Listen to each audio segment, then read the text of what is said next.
Assalamualaikum warahmatullahi wabarakatuh. Bagaimana kabar Anda pemirsa Duta TV? Senang sekali rasanya saya Gusti Muhammad Hermawan dapat menjumpai Anda dalam program Majelis Sore, Majelis Kita Semua. Seperti biasa kita menghadirkan satu narasumber dari UIN Antasari Banjarmasin terkait dengan tema-tema kajian-kajian bernuansa Islami, tentunya memberikan kebermanfaatan kepada para pemirsa di rumah siapapun yang menyaksikan tayangan Majelis Sore hari ini tentunya. Dan seperti biasa kita hadirkan satu narasumber yang tepat berada di sebelah kiri saya hari ini. Kita sapa terlebih dahulu. Assalamualaikum Bapak. Waalaikumsalam warahmatullahi wabarakatuh. Baik, Bapak ini merupakan tenaga pengajar juga Pak ya, Ya. di UIN Antasari Banjarmasin Di Fakultas Dakwah. di Fakultas Dakwah dan Komunikasi. Kalau Bapak sendiri sudah ngajar dari tahun berapa, ingat nggak Pak? Tahun 1991. Oh, sama 1991. Iya. Sekali lagi belum lahir saya itu Pak.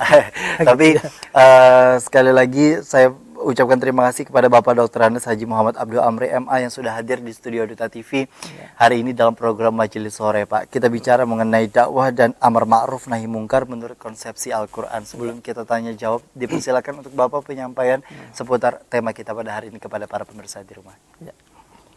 Bismillahirrahmanirrahim. Assalamualaikum warahmatullahi wabarakatuh. Waalaikumsalam. Alhamdulillah wassalatu wassalamu ala Rasulillah wa ala alihi wa sahbihi wa mawala. Amma ba'd. Alhamdulillah bi'aunillah subhanahu wa ta'ala pada sore ini kita bisa bertemu dalam program Majelis Sore yang dilaksanakan kerjasama UIN Antasari Banjarmasin, dalam hal ini ditangani oleh LP2M dengan Duta TV. Maka itu kami mengucapkan terima kasih yang sebesar-besarnya atas kerjasama yang baik ini. Kemudian saya mengucapkan syukur alhamdulillah kepada Allah Subhanahu wa taala atas kesempatan yang diberikan pada sore ini untuk memberikan sekedar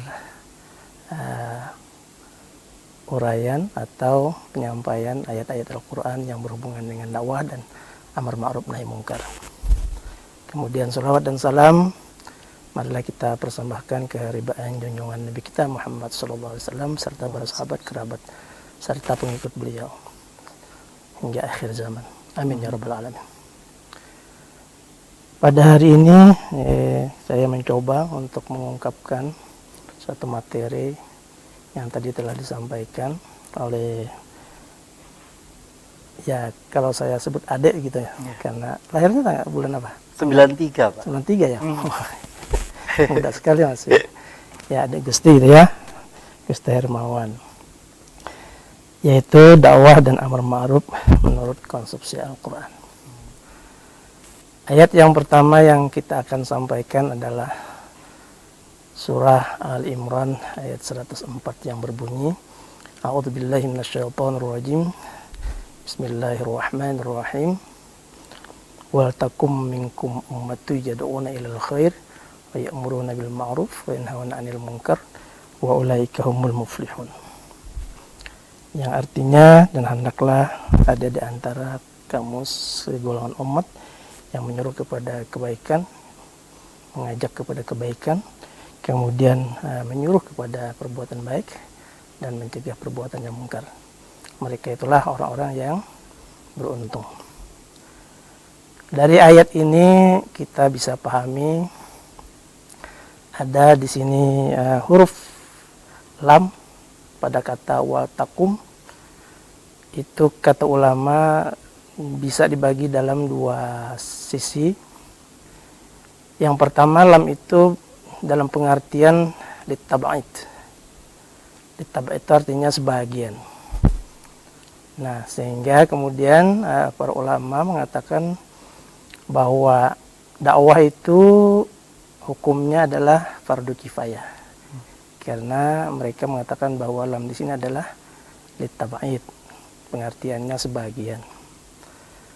Tapi kemudian ulama yang lain, misalnya seperti Imam Nawawi dan lain-lain, itu mengatakan bahwa huruf lam di situ pengertiannya adalah lil bayan. Lil bayan itu artinya menyeluruh, semua orang. Maka kemudian hukum berdakwah itu adalah fardu ain. Fardu ain itu seperti kita sholat kan biasa seperti itu, fardu ain namanya. Artinya tidak boleh tidak kita semua harus melaksanakan dakwah itu. Nah, masing-masing ulama memang mempunyai pendapat, mempunyai alasan bahwa kalau dakwah itu dikatakan fardu kifayah itu karena memang dia mengatakan bahwa dakwah itu tidak bisa dilaksanakan oleh orang yang tidak mempunyai ilmu pengetahuan yang cukup. Hanya orang-orang tertentu, yaitu mereka-mereka yang sudah mumpuni dalam ilmu pengetahuan agama, mereka inilah yang kemudian melaksanakan dakwah itu. Tapi kemudian yang mengatakan bahwa fardu ain itu adalah bahwa dakwah dan amar ma'ruf itu bisa dilaksanakan kapan saja dan di mana saja. Siapa saja dan kapan saja yang seperti itu. Karena berdasarkan juga hadis Rasulullah SAW dari Muslim, man ra'a minkum munkaran falyughayyirhu biyadihi fa illam yastati' fa bilisanihi fa illam yastati' fa biqalbihi wa dzalika adhaful iman. Kata Rasulullah, barang siapa yang melihat kemungkaran, maka dia harus mencegah dengan tangannya. Tapi kalau tidak mampu, ya dengan lisan. Kalau tidak mampu, dengan hatinya. Jadi artinya dakwah dan amar ma'ruf nahi mungkar itu bisa dilaksanakan setiap orang. Karena paling tidak dia menolak kemungkaran itu dengan hati. Nah, kalau dia tidak melaksanakan ini, berarti dia seakan-akan mengabaikan hadis Rasulullah SAW. Nah, oleh karena itu kata mereka yang mengatakan bahwa dakwah itu fardu ain adalah karena setiap orang bisa. Paling tidak misalnya orang tua memberitahukan kepada anaknya untuk sholat. Pasti tahu kan bahwa sholat itu wajib misalnya kan. Ya. Lalu kemudian misalnya ketika ada tetangga misalnya atau keluarga misalnya yang minum minuman keras misalnya, itu pasti tahu bahwa itu kan haram hukumnya. Maka ketika itu dia jatuhlah wajib melaksanakan nahi mungkar itu. Nah, kalau dibiarkan, itu kan nanti akan berbahaya bagi dirinya dan bagi masyarakat. Maka ketika kita melihat, maka langsung kita bereaksi untuk mencegah kemungkaran itu. Nah, maka kemudian para ulama mengatakan bahwa dakwah dan amar ma'ruf itu sebenarnya adalah fardu ain. Ini bicara tentang kewajiban berdakwah.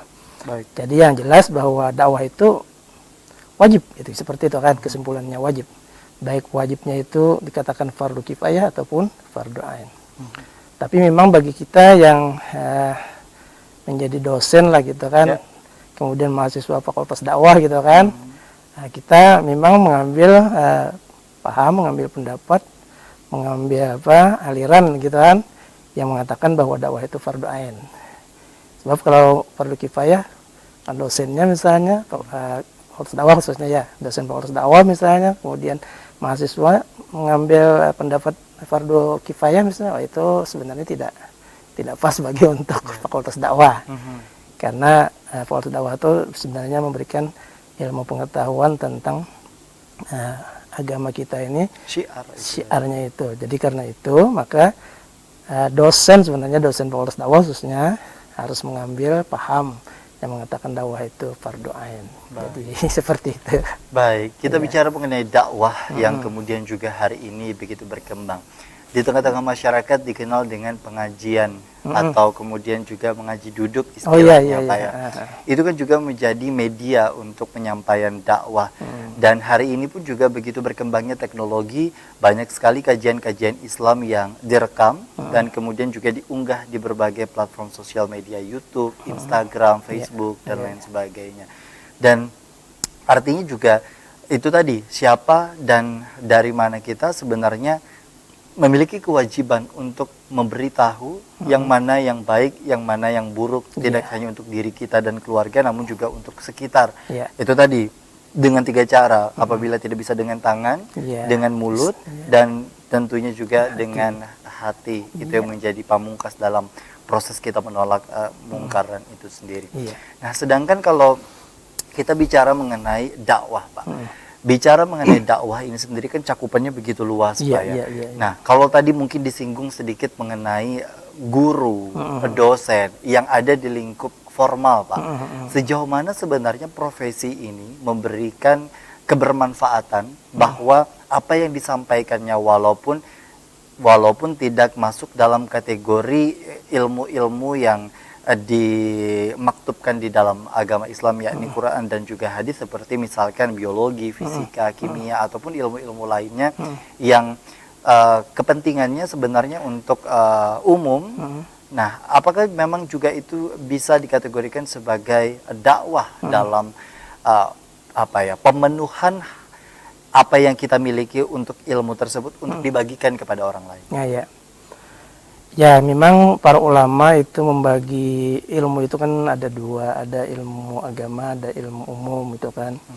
Nah, kemudian para ulama pun mengatakan bahwa yang wajib kita tuntut itu adalah ilmu agama, sementara ilmu umum adalah sunat itu kan, atau adalah fardu kifayah gitu kan. Jadi yang menjadi fardu ain itu adalah menuntut ilmu agama. Lalu kemudian kalau misalnya dia kebetulan memang seorang ahli dalam bidang ilmu umum, misalnya katakanlah misalnya dia ahli biologi misalnya kan, atau ahli matematika misalnya.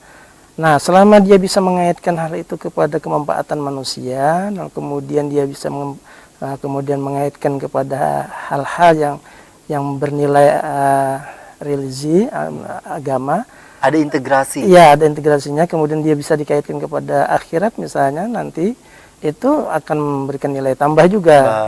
Memberikan nilai tambah dan bagian daripada dakwah sebenarnya. Asalkan dia bisa mengaitkan kepada hal-hal yang bersifat akhirat lah gitu kan. Tidak semata-mata misalnya dia mengajarkan hanya untuk dunia. Matematika misalnya hanya berhitung misalnya kan.